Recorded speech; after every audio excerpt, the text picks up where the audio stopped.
वो घर जिसे सब याद था। पुराना ब्लैकवुड मनोर शहर के ऊपर एक पहाड़ी पर खड़ा था, एक भूले हुए परिवार और हजारों फुसफुसाती कहानियों का स्मारक। मैं तुम्हें हिम्मत देता हूँ, काई ने कहा। उसकी आवाज़ उस चुनौती को दोहरा रही थी जो उसने पहले भी कई बार दी थी। एलारा ने अपना वजन बदला, घर की टूटी हुई खिड़कियों को देखा जो खाली आंखों की तरह वापस घूर रही थी। ये बस एक पुराना घर है, माया ने कहा। उसकी बाहें मुड़ी हुई थीं। कहानियां सिर्फ पर्यटकों के लिए हैं। तुमने बहुत ज़्यादा फिल्में देखी हैं, एलारा। एलारा ने कोई जवाब नहीं दिया, लेकिन उसकी रीढ़ में एक सिहरन दौड़ गई। घर अलग लग रहा था, ठंडा, यहाँ तक कि दूर से भी। काई उनकी हिचकिचाहट से अधीर होकर एक पीछे का दरवाज़ा मिला जो थोड़ा खुला था। उसने उसे धक्का देकर खोला और ठंडी बासी हवा का एक झोंका उनका स्वागत करने के लिए बाहर आया। उसने बिना सोचे समझे अंदर कदम रखा। उसकी टॉर्च की रोशनी दम घुटने वाले अंधेरे में एक रास्ता काट रही थी। वे मुख्य हॉल से सरकते हुए गए। फर्श की तख्तियां उनके पैरों के नीचे एक जीवित चीज की तरह करा रही थीं। अचानक हॉल के अंत में एक दरवाज़ा एक बहरा कर देने वाली आवाज़ के साथ बंद हो गया। एलारा ने हाँफते हुए सांस ली, लेकिन काई बस हंसा, एक घबराई हुई आवाज़ जो उसकी आंखों तक नहीं पहुंची। हवा, उसने बहुत जल्दी कहा। वे एक धूल भरी लाइब्रेरी में चले गए जो उम्र और सड़न की गंध वाली किताबों से भरी हुई थी। एलारा ने एक ऊंची शेल्फ पर एक किताब देखी। उसका शीर्षक खोई हुई चीज़ों की किताब मंद रोशनी में हल्की चमक रहा था। उसने उसे लेने के लिए हाथ बढ़ाया, लेकिन जैसे ही उसकी उंगलियां रीढ़ से छुईं, किताब शेल्फ से उड़ गई और फर्श पर खुली हुई गिरी।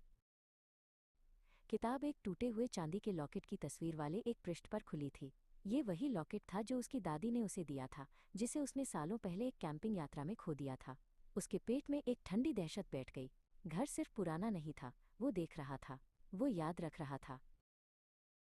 इस बीच एक धूल भरे संगीत कक्ष में काई और माया को एक पुराना रिकॉर्ड प्लेयर मिला। सुई अपने आप नीचे गिरी और एक विकृत खुरदुरा गाना बजने लगा। ये एक लोरी थी जो काई के पिता उसे गाते थे, एक ऐसा गाना जिसे दुनिया में कोई और नहीं जानता था। माया, जिसका चेहरा पीला पड़ गया था, इसे तर्कसंगत बनाने की कोशिश की। ये एक संयोग है, उसने फुसफुसाया। लेकिन फिर एक मेज पर रखा एक छोटा लकड़ी का पिंजरा अपने आप आगे पीछे झूलने लगा। अंदर एक छोटा नक्काशीदार लकड़ी का पक्षी एक छड़ी पर बैठा था, जो बिल्कुल वैसा ही दिख रहा था जैसा उसने सालों पहले कला की कक्षा में बनाया था। घर अब सिर्फ एक घर नहीं था।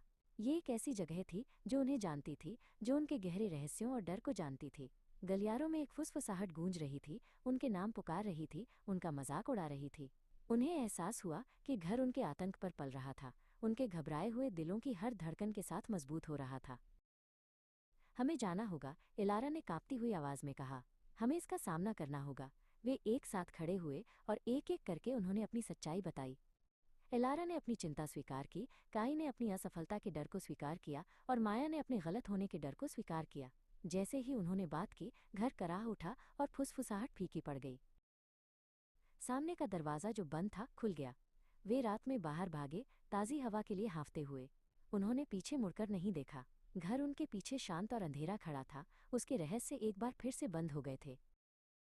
उन्होंने अंदर क्या हुआ इसके बारे में कभी बात नहीं की, लेकिन वे जानते थे कि घर सिर्फ एक पुरानी इमारत नहीं था।